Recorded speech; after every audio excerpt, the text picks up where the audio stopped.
ওয়াইজাল বিহার ফুজ্জিরাত, আর যখন সমুদ্রগুলো উচ্ছলিত হবে। এখানে হলো ফুজ্জিরাত।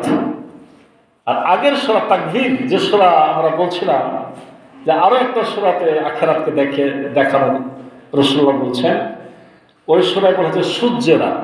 এটা হলো ফুজ্জিরাত, আর এটা কি সুজ্জিরাত। ফুজ্জিরাতের অর্থ আপনারা যারা একটু সচেতন লেখাপড়া করেন দেখবেন, কেউ করছেন উৎক্ষিপ্ত, কেউ করছেন প্রবল বেগে ধাবিত, আবার কেউ করছেন যে সাগরের তলদেশ ফাটিয়ে দেওয়া, কেউ করছেন যে সমুদ্রের পানিগুলো যেমন আমরা হাঁড়িতে পানি দিয়ে ফুটাইলে এক সময় যখন টকবক করে ফুটে তখন উপসায় উপসায় পড়ে, এটার সাথে তুলনা করছেন। আর আমাদের কাছে যারা এই যে আমরা বসে আছি, তারা অনেকে একটা বিষয়ের সাক্ষী যে আমাদের সুনামি হয়েছিল। সুনামিতে আমরা শুনেছি, যারা এদিকের মানুষ দেখতে পায়নি, যারা সাগরের পাশে ছিল, পানিগুলো গোটা বিশ্বের সকল পানি সেদিন আন্দোলিত হয়েছে। এমনকি যারা ওই সময় খেয়াল করেছে, তারা নিজ নিজ পুকুরের পাশে নিজেদের পুকুরের পানিকে নড়াচড়া করতে দেখেছে। রব্বুল আলামিন এগুলো কেন করেন? এই যে বিষয়গুলো ঘটবে, মহা দুর্ঘটনা যে ঘটবে, সামনে আমরা আরো সূরা পাবো, ওখানে মহা দুর্ঘটনা বলা হয়েছে, আল কারিয়াতু মাল কারিয়া, ওখানে বলা হয়েছে মহা দুর্ঘটনা। এবং এই দুর্ঘটনার সাউন্ডটাকে আল কারিয়া বলা হয়েছে ঠক্কর মারার সাথে। কাঠ ঠক্কর মারতে ঠক যে জোরে একটা আওয়াজ ওঠে, মানে ইসরাফিল আলাইহিস সালামের এই আওয়াজটা আস্তে আস্তে আস্তে যে মারাত্মক একটা ঠোকর মারার সাউন্ডে, বিশাল আকারে, প্রকট আকারে গোটা বিশ্বকে আন্দোলিত করার জন্য, ধ্বংস করার যে আওয়াজ দরকার, সে আওয়াজে আস্তে আস্তে উঠে আসবে, সে কথা ওখানে বলা হয়েছে। ফুজ্জিরাত এর আসল শাব্দিক অর্থ হল যে সীমানাকে ভেঙে দেওয়া, সীমানাকে ভেঙে দেওয়া। সীমা লঙ্ঘনকারীকে ফুজ্জার বলা হয়। পাপী, আমরা যে পাপীদের জন্য ফুজ্জার শব্দ ব্যবহার করি, এ সূরার শেষের দিকেই পাবো। তাহলে ওখানে ফুজ্জার মানে পাপী, আর এখানে ফুজ্জিরাত মানে হলো ফাটিয়ে দেওয়া। এর মানে কি? মানে সাগরের পানিগুলো যেভাবে যে স্তরে বর্তমানে আছে, এটা স্তরে থাকবে না, এটা একটা।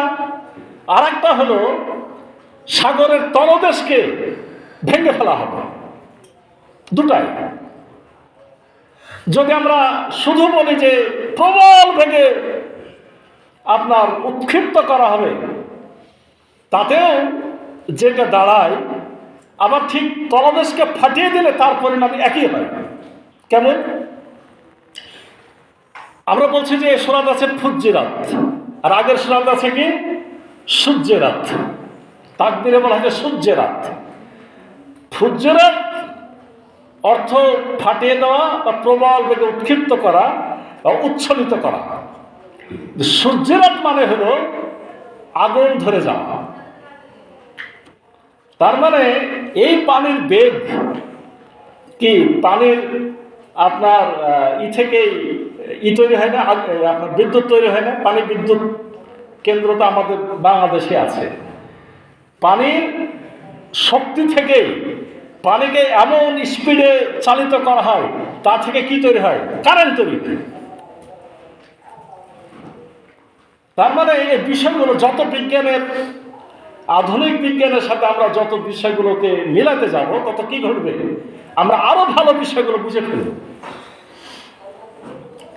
তার মানে যারা বলছে প্রবল বেগে উচ্ছলিত করা হবে, এই পানিগুলো স্রোত বাড়তে বাড়তে বাড়তে এমন পর্যায়ে পৌঁছে যাবে যে এই পানি দুভাগে বিভক্ত হয়ে যাবে।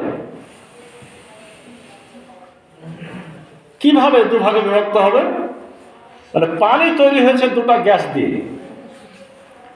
একটা হাইড্রোজেন, একটা নাম কি অক্সিজেন, H2O। হাইড্রোজেন এবং অক্সিজেনের সমন্বয়ে কি তৈরি হয়েছে? পানি তৈরি হয়েছে। এই দুটো উপাদান যদি আলাদা করেন তাহলে কি হয়? হাইড্রোজেন নিজে জ্বলে, মানে নিজেই দাহ্য, আর অক্সিজেন জ্বলতে সাহায্য করে। তার মানে পানির গতিটা এমন পর্যায়ে পৌঁছাবে যে একসময় দুই উপাদান আলাদা হয়ে আগুন ধরে যাবে। সুবহানাল্লাহ। আর যারা বলছেন যে এই ফুজ্জিরাতের অর্থ সাগরের তলদেশকে ফাটিয়ে দেওয়া হবে, তাদের ব্যাখ্যাটা হলো এই যে আমাদের এই মাটির নিচেই যে পৃথিবীর কেন্দ্র, এটা কিন্তু প্রচন্ড তাপ বা আগুনকে সংরক্ষণ করছে। আমাদের এই পৃথিবীর কেন্দ্রতে কি আছে? প্রচন্ড আগুন, এবং এই তাপ এই দুনিয়ার যে আগুনের থেকে অনেক অনেক অনেক গুণ বেশি তার শক্তি। আপনারা আগ্নেয়গিরির নাম শোনেন নাই? মাঝে মধ্যে আগ্নেয়গিরির লাভা দিয়ে আগুন বের হয়ে আসে। আগুন কোথায় থাকে? ওটা তো কেউ জ্বালে? ওই পৃথিবীর কেন্দ্রভূমিতে আগুনগুলো আছে। যারা বলছে যে তলদেশ ফাটিয়ে দেওয়া হবে, তাদের হিসাবে আগুন ধরে যাবে। কেন? ওই তলদেশ ফেটে গেলে ভিতরের আগুনগুলো বের হয়ে আসবে, আর ওই আগুনের প্রচন্ড তাপে এই পানি ফুটতে ফুটতে একসময়তে দুভাগে ভাগ হয়ে যে আগুন ধরে যাবে। আপনি কি বলছেন তাহলে সমুদ্রের সাগরে আগুন ধরলে আপনাদের মসজিদের সামনের পুকুরে আগুন ধরবে না? একটু আগে তো সুনামির উদাহরণ দিলাম। এ সকল পানির সাথে কি আছে? একে অপরের সাথে সম্পর্ক আছে। যখন আগুন ধরবে সকল পানিতে, আর পৃথিবীতে পানি বেশি, 3 ভাগই পানি, 1 ভাগ কি মাটি। তার মানে আমরা কিসের মধ্যে চলে যাবো বলেন? যদি রব্বুল আলামিন মনে করেন যে এটাকে জাহান্নাম বানাবো আর ভালোগুলোকে তুলে দেবো, সেটাই সম্ভব। যারা একটু চিন্তা করে তারা বুঝতে পারে এটাই গোটা পানিগুলো এসে আপনাকে ঘেরে নিল, আগুন হয়ে ঘেরে নিল।